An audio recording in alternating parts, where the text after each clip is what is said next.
अंकित दीक्षित जीव विज्ञान के आपको पहले चैप्टर के बारे में बताते हैं। तो चैप्टर फर्स्ट, ये आपका इंटरमीडिएट का पहला चैप्टर है जिसका नाम है जीवों में जनन, यानी कि रिप्रोडक्शन इन एनिमल। तो जीवों में जनन विधियों के बारे में इसमें बताया जाएगा। तो जीवों में जनन किस प्रकार से होता है, कौन सी विधियां होती है। तो सबसे पहले जो आपका एनसीईआरटी के अकॉर्डिंग जो टॉपिक है वो है जीवन अवधि, यानी कि लाइफ स्पैन। तो जीवन अवधि के बारे में सबसे पहले आपको बताया जाएगा लाइफ स्पैन। तो लाइफ स्पैन के बारे में तात्पर्य यह है कि लाइफ स्पैन यानी कि किसी भी जीव के जन्म से लेकर प्राकृतिक मृत्यु तक के समय को हम जीवन अवधि कहते हैं। तो जीवन अवधि क्या होती है, किसी भी जीव के जन्म से लेकर प्राकृतिक मृत्यु तक की अवधि को हम जीवन अवधि कहते हैं, यानी लाइफ स्पैन। तो जीवन अवधि प्रत्येक जीव की अलग अलग होती है।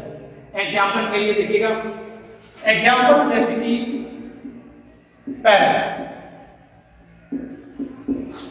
पैरेट यानी कि 115 to 120 ईयर्स, ये इसका लाइफ स्पैन होता है पैरेट का।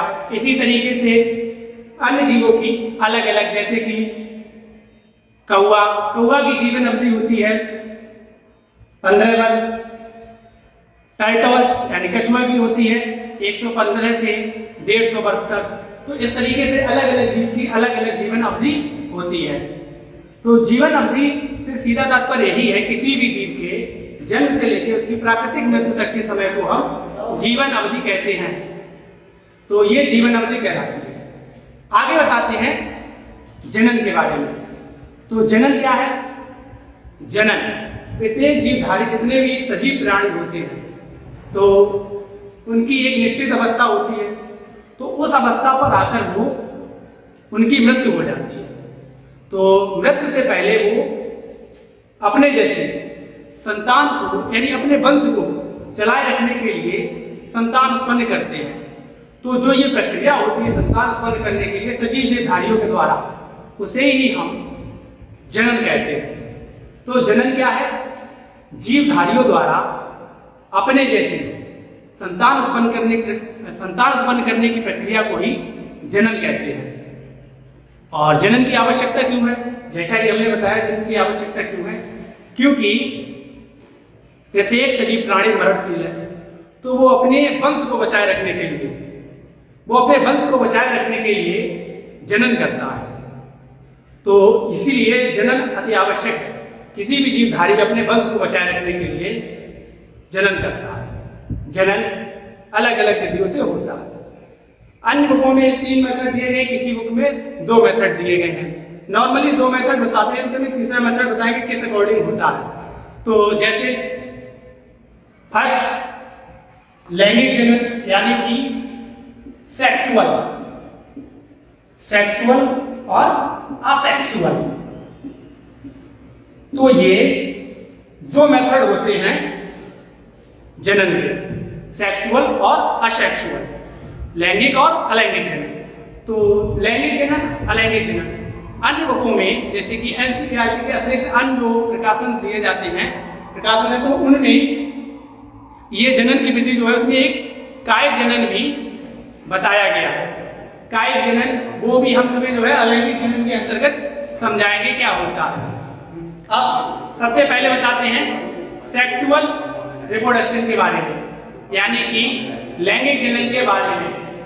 तो लैंगिक जनन के बारे में बताते हैं सबसे पहले, यानी कि सेक्सुअल रिप्रोडक्शन। तो लैंगिक जनन के अकॉर्डिंग क्या है कि जो जनन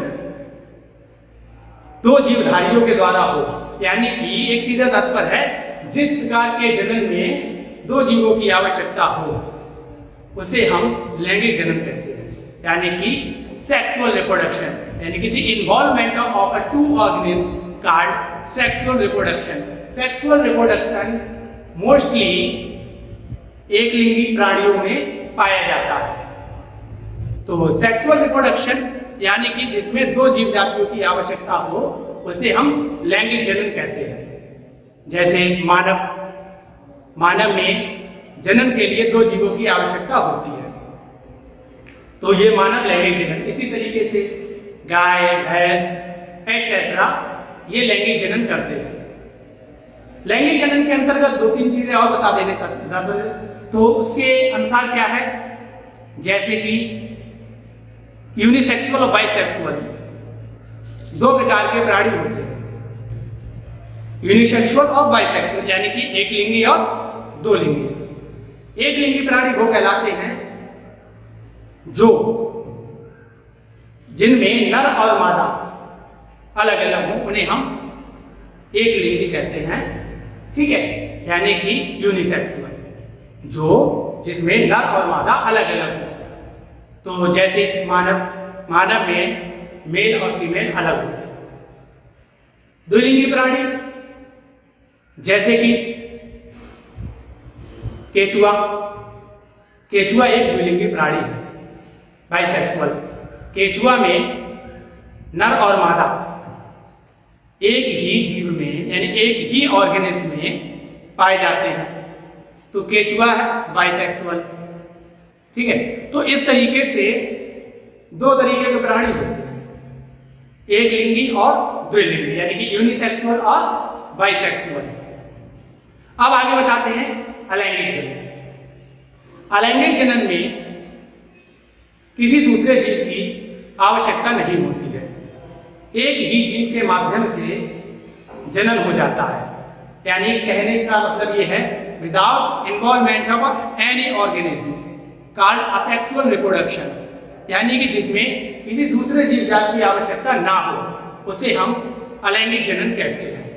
अलैंगिक जनन के अलग अलग मेथड हैं। मोस्टली अलैंगिक जनन के 6 मेथड हैं। एनसीईआरटी में 5 दिखाए गए हैं, वो काय गए को अलग रख के बताया गया है। तो अलैंगिक जनन के बारे में हम आगे के वीडियो में आपको बताएंगे। तब तक के लिए घर में रहिए, सुरक्षित रहिए।